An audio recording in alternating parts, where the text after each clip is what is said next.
सूर्य प्रकाश जी, आपका कोई वकील? वकील? नहीं जज साहब, मेरा केस लेने को कोई वकील तैयार नहीं हो रहा है। अपनी बेटी की फरियाद लेकर हताश लाचार सूर्य प्रकाश जी जज साहब को कहते हुए रो पड़े। तभी उनके कंधे पर काला चोगा पहने एक सज्जन ने हाथ रखते हुए कहा, धीरज रखिए, आपकी बिटिया का केस मैं लड़ूंगा और उसे न्याय भी दिलाऊंगा। सूर्य प्रकाश एक व्यवसायी थे। उनके पिता आनंद प्रकाश की कपड़े की एक दुकान थी, जिसकी आमदनी से 4 सदस्यों के परिवार का गुजारा मजे से हो जाता था। उनकी माँ भी एक सुगढ़ गृहिणी की तरह अपने पति और 2 बच्चों का पालन पोषण बहुत अच्छी तरह से करती थी। उनसे 3 वर्ष छोटी बहन सुशीला के साथ उनका छोटी छोटी बात पर बहुत झगड़ा होता था, लेकिन बहन को खिलाए बिना वे कुछ खा ले, ऐसा कभी नहीं होता था। ऐसे हंसते खेलते परिवार को न जाने किसकी नज़र लग गई। एक दिन बहन का हाथ थामे जब वे स्कूल से वापस आए तो घर के आंगन के फर्श पर माँ को सफ़ेद कपड़े में लिपटे देखा तो उनका कलेजा धक रह गया। आस-पास बैठी महिलाएं रोती हुई कहती जा रही थी, हाय, अब उन 2 मासूमों का क्या होगा? कौन उनके मुंह में निवाला डालेगा? तब तो वो बहन का हाथ पकड़े पकड़े ही माँ की छाती से लिपटकर रो पड़े थे। तब वे इतने बड़े नहीं हुए थे कि बहन को संभाल सके, लेकिन इतने छोटे भी नहीं थे कि कोई उन्हें ये कहकर बहला दे कि कुछ दिनों में तुम्हारी माँ वापस आ जाएगी। पत्नी बिना घर सूना, माँ बिना बच्चे अनाथ। तब रिश्तेदारों ने आनंद प्रकाश को दूजा ब्याह की सलाह दी। उन्होंने भी सोचा कि घर में एक गिलास पानी देने वाली कोई तो होनी ही चाहिए, जो बच्चे को देखभाल करे और उनसे भी 2 बात करे। उनके चाचा जी ने ही अपने एक परिचित की बेटी सुकन्या के साथ उनका विवाह करा दिया। सुकन्या ने अपने नाम के अनुरूप आनंद प्रकाश का घर ऐसे संभाल लिया जैसे वो वहाँ वर्षों से रह रही हो। 8 वर्षीय सुशीला को उनमें अपनी माँ दिखाई दी तो वह उनके सीने से लग गई, लेकिन सूर्य प्रकाश को लगता कि सुकन्या उन दोनों से आनंद प्रकाश को छीनने आई है। फिर खुद को हितैषी कहने वाले भी सूर्य प्रकाश का कान भरने से जरा भी नहीं चूकते थे। साल भर बाद सुकन्या ने एक बेटे को जन्म दिया, जिसका नाम चंद्र प्रकाश रखा गया। गोल मटोल नन्हा चंद्र तो सुशीला का खिलौना बन गया था। रिश्तेदार भी आनंद प्रकाश को कहते, अब तो आप 2 बेटों के पिता बन गए हैं, दोनों ही आपके बुढ़ापे की लाठी है। और वो सुनकर बस मुस्कुरा देते थे। लेकिन सूर्य प्रकाश को चंद्र एक आंख भी नहीं सुहाता था। समय के साथ साथ तीनों बच्चे भी बड़े हो रहे थे। सूर्य प्रकाश 10वीं और सुशीला 7वीं में पढ़ रही थी। चंद्र भी उसी स्कूल में पढ़ने जाना शुरू किया था। एक दिन किसी ने सूर्य प्रकाश को कह दिया, यार सूर्य, तेरा भाई तो बिल्कुल तेरे जैसा है। इतना सुनना था कि वह उस लड़के से हाथापाई करने लगा। प्रिंसिपल ने घर पर खबर भिजवाई।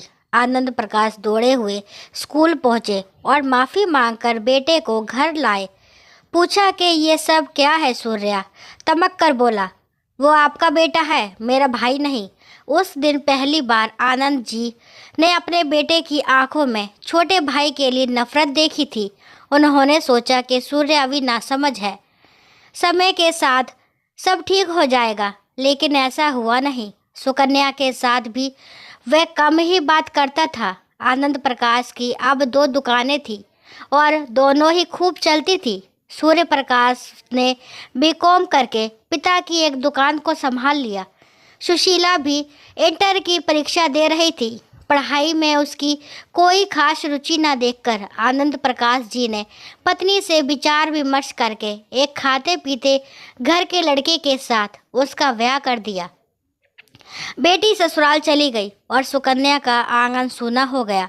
सावन में जब सुशीला मायके आई तो कुछ दिन रही और पूरा प्रयास किया कि सूर्य प्रकाश चंद्र को अपना भाई मान ले।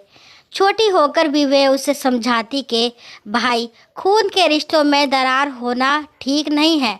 लेकिन सूर्य प्रकाश पर छोटी बहन की बात का कोई असर नहीं पड़ा। दोनों भाइयों को राखी बांधकर वो ससुराल चली गई। 10वीं के बाद चंद्र प्रकाश कॉलेज की पढ़ाई के लिए दिल्ली चला गया। वहीं पर उसने इंजीनियर की पढ़ाई की और नौकरी करने लगा। सूर्य प्रकाश का भी विवाह हो गया। वह एक बेटी का पिता भी बन गया था। सुशीला भी एक बेटे की माँ बन चुकी थी। सब कुछ अच्छा चल रहा था। फिर भी बड़े बेटे का अपने भाई के प्रति नफरत देखते हुए सुकन्या को चंद्र प्रकाश की चिंता होने लगी थी। हालांकि चंद्र हमेशा माँ को समझाता रहता था कि माँ, भाई ऊपर से गुस्सा करते हैं लेकिन भीतर से मुझे बहुत प्यार करते हैं। उसके पिता भी पत्नी को समझाते, लेकिन माँ का दिल, उनके हृदय का ये बोझ उनका रोग बन गया। एक दिन पति से बोली, मेरे पीछे आप सबको संभाल लेंगे ना? तुम्हारे पीछे क्यों? हम दोनों साथ मिलकर चंद्र की बहू लाएंगे। अदरक की चाय पियोगी, सब नकारात्मकता छू मंतर हो जाएगी। कहते हुए उन्होंने बहू को चाय बनाने के लिए कहा और पत्नी का हाथ अपने हाथ में लेकर बैठे रहे।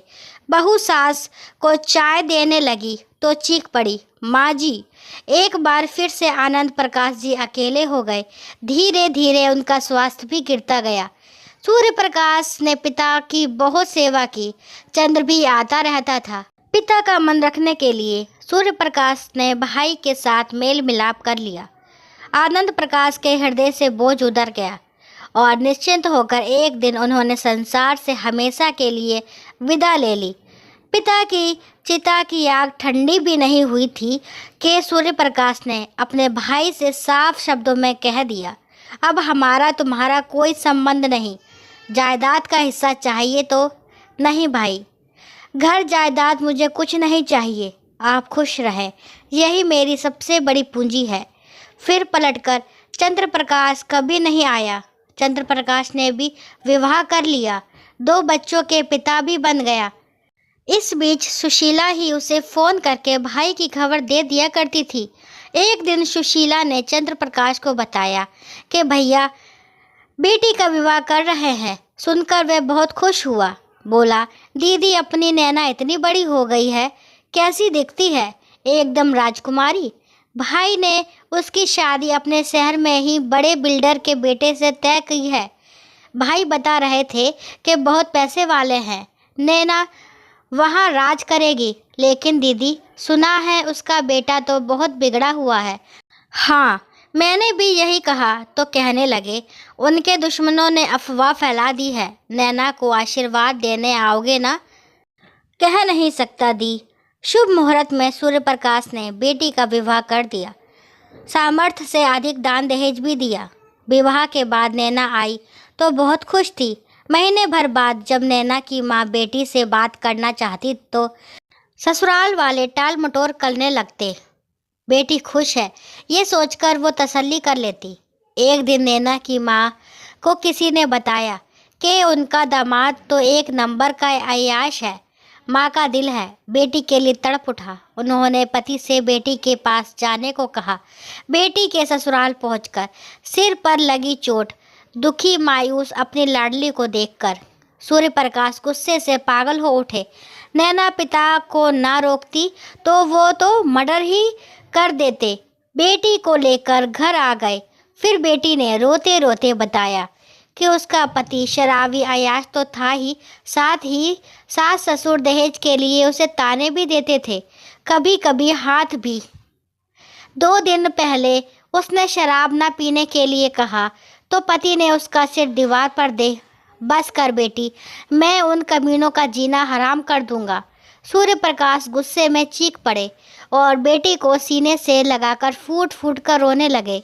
एक अच्छा वकील देखकर उन्होंने ससुराल वालों पर दहेज और घरेलू हिंसा का केस दायर कर दिया।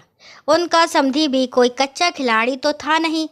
उनका वकील पलटकर नैना पर ही लांछन लगाने लगा। 6 महीनों तक वे अदालतों के चक्कर लगाते रहे। उनके वकील ने भी हाथ जोड़ लिए। तब वे निराश होकर जज के सामने रोने लगे थे। तब एक सज्जन मसीहा बनकर उनके सामने आ खड़ा हुआ था।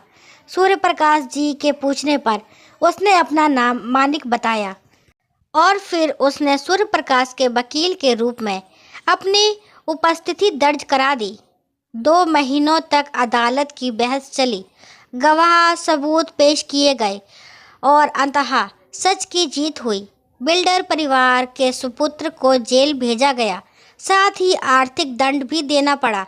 लगे हाथ मानिक ने नैना के तलाक की अर्जी भी दे दी। सूर्य प्रकाश जी मानिक को धन्यवाद दिए और पूछे कि आपकी फीस। जवाब में मानिक मुस्कुराया और हाथ से इशारा किया। वो रहा, दूर चंद्र प्रकाश खड़ा था। मानिक ने उन्हें बताया कि नैना की शादी ठीक होते ही चंद्र ने बिल्डर परिवार की कुंडली का पता लगाया तो मालूम हुआ कि सब कुछ गलत है। उस वक्त तो आप चंद्र की सुनते नहीं, अनहोनी होनी थी सो हो गई। केस के बारे मालूम होने पर उसने तुरंत मुझसे बात की। सारे गवाह सबूत भैया उसी ने इकट्ठे किए थे। भैया वो आपसे बहुत प्यार, आगे कुछ और वो सुन नहीं सके और चंदर मेरे भाई कहकर दौड़ पड़े। दोनों भाइयों का मिलन अद्भुत था। दोनों की आंखों से प्यार स्नेह की वर्षा हो रही थी। सूर्य प्रकाश रोते हुए बोले, मैंने कहा और तूने रिश्ता तोड़ दिया। खून के रिश्ते कहीं टूटते तो भैया आपने भी मुझे कान पकड़कर रोका क्यों नहीं? आखिर हम दोनों हैं तो एक ही पिता की संतानें। शिकवे शिकायतें से जी हल्का करके दोनों भाई ठहाका मारकर हंसने लगे।